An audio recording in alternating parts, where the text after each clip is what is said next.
ఇప్పుడు మీ పర్ఫార్మెన్స్ బాగాలేదు అని ఎంపీలందరినీ కూర్చోబెట్టి మోదీ ఏమైనా క్లాస్ బీకారా ఎంపీలందరికీ? అంటే ఏం చేస్తున్నారు మీరు? సరే రాష్ట్రంలో పరిస్థితి బాగాలేదు బీజేపీదని. గతంలో మోడీ గారు రాత్రింబగలు పనిచేస్తారు. రాత్రింబగలు నేను ఎలక్షన్ గెలుస్తున్నా అన్నా కూడా రాత్రింబగలు పనిచేస్తారు.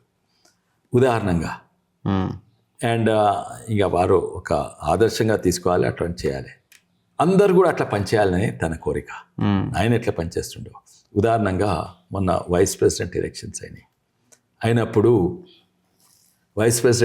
అయినప్పుడు మాకు 100 votes లీడ్ ఉండే. అవి ఎవరేస్తారు? Rajya Sabha members, Lok Sabha members. అందులో మాకు 100 votes లీడ్ ఉండే. ఎన్ని 700 ఎన్నో ఓట్లలో 100 votes లీడ్. అయినా కూడా 3 రోజులు మోడీ గారు మాతోటే ఎలక్షన్స్ కంటే ముందు శిక్షణ శిబిరాలు పెట్టి 3 రోజులు కంపల్సరీ బీజేపీ ఎంపీలు అందరూ కూడా అటెండ్ కావాలని. లాస్ట్ 2 days ఎన్డీఏ ఎంపీలు అందరూ కలిసి పెట్టిండ్రు. ఓటింగ్ ఒక్క ఓటు కూడా పోవద్దు. ఓకే. ఇంతకుముందు ఎలక్షన్స్ అయినప్పుడు ఒక బీజేపీ ఎంపీ ఐసీయూలు ఉండే. ఓకే.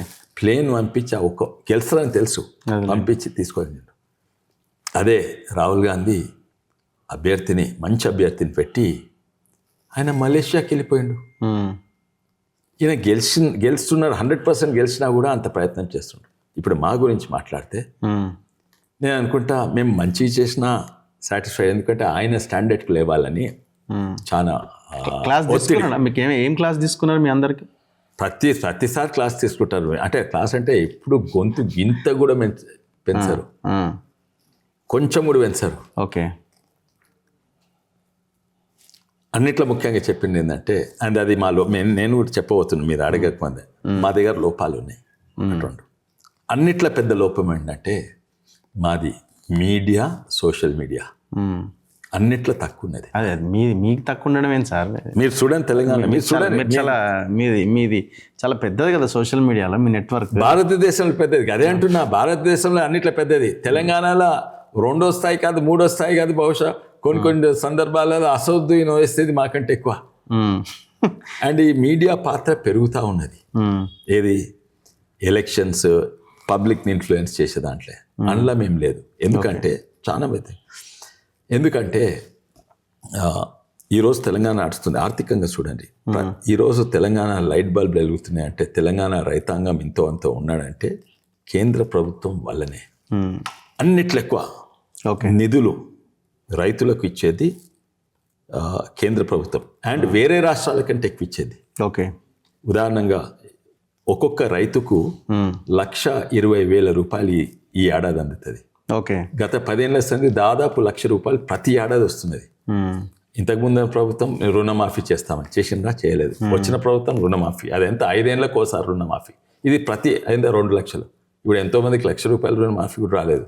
ఇంతకుముందు ప్రభుత్వం అట్లే, కానీ ఇది ప్రతి ఏడాది 1,00,000 రూపాయలు ఇస్తుంది. లెక్కలు చెప్పమంటే చెప్తారు. మా దగ్గర మొన్ననే ఉత్తమ్ కుమార్ రెడ్డి గారు చెప్పిన సంఖ్యలు చెప్తున్నా. 38,000 కోట్లు ఓకే కొనుగోలుకు, వరి కొనుగోలుకు ఇస్తున్నామన్నారు. అంటే తనిచ్చినట్టే, అంటే నేనే ఇస్తున్నా చెప్పాలి కానీ ప్రజలకు అట్లేమవుతుంది, న్యూస్ పేపర్ మీడియా అట్లేమవుతుంది. ఉత్తమ్ కుమార్ రెడ్డి గారు అన్నారు 38,000 కోట్లు ఇస్తున్నాం. ఏమనుకుంటారు ప్రజలు? ఉత్తమ్ కుమార్ రెడ్డి కాంగ్రెస్ ప్రభుత్వం, అందులో 34,000-35,000 కోట్లు కేంద్ర ప్రభుత్వం వేసి వీళ్ళు ఇచ్చేది 3,000-4,000 కోట్లే. ఓకే. అంటే రైతుకు దాదాపు 90,000 ఒక రైతు కుటుంబానికి. ఓకే. ఇప్పుడు ఈ మాట అన్నారా, అసదుద్దీన్ ఓవైసీ కంటే సోషల్ మీడియా కంటే మీరు చాలా వీక్ ఉన్నారు, ఆయనే బెటర్? ఉదాహరణంగా ఎన్నో చెప్తుండే, వీళ్ళు మీకంటే పెద్దగా ఉన్నారు, వీళ్ళు మీకంటే పెద్దగా ఉన్నారు, ఎన్నో సార్లు అన్నారు. అండ్ వాస్తవం, మేము సోషల్ మీడియాలో అన్నిట్లో వీక్ ఉన్నాం. అది మా లోపం. ఎందుకంటే చేసేటివన్నీ మేమే, సొమ్మొక్కరిది సోకొక్కరిది.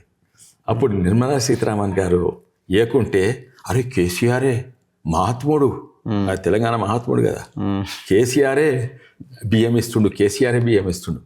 అది వచ్చి అప్పుడు చెప్పినందుకు, అది నిర్మలా సీతారామన్ గారు వచ్చి చెప్పినట్టు తర్వాత మీడియా కవర్ చేసినందుకు మాకు కూడా తెలుసు, మా అందరికి కూడా తెలుసు.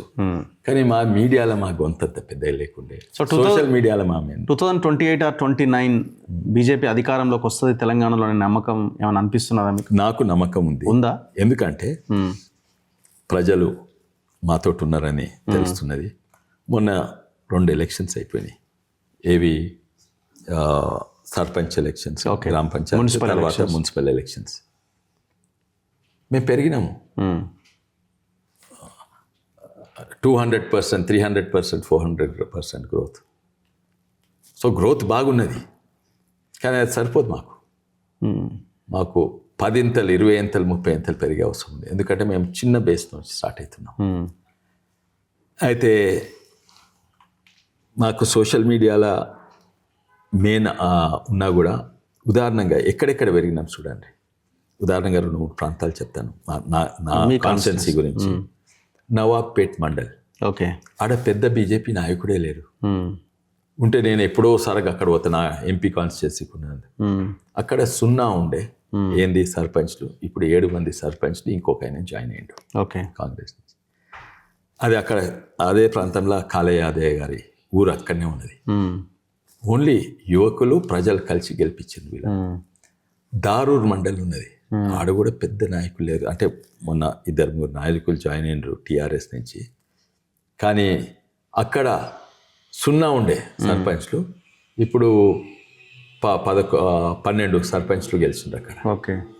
అయితే ఇది ప్రజలలో ఉన్నట్టు ఏదో పెద్ద లీడర్ పోయి ఉపన్యాసాలు ఇచ్చి పైసలు ఇచ్చి ఇది చేసి చేయలేదు.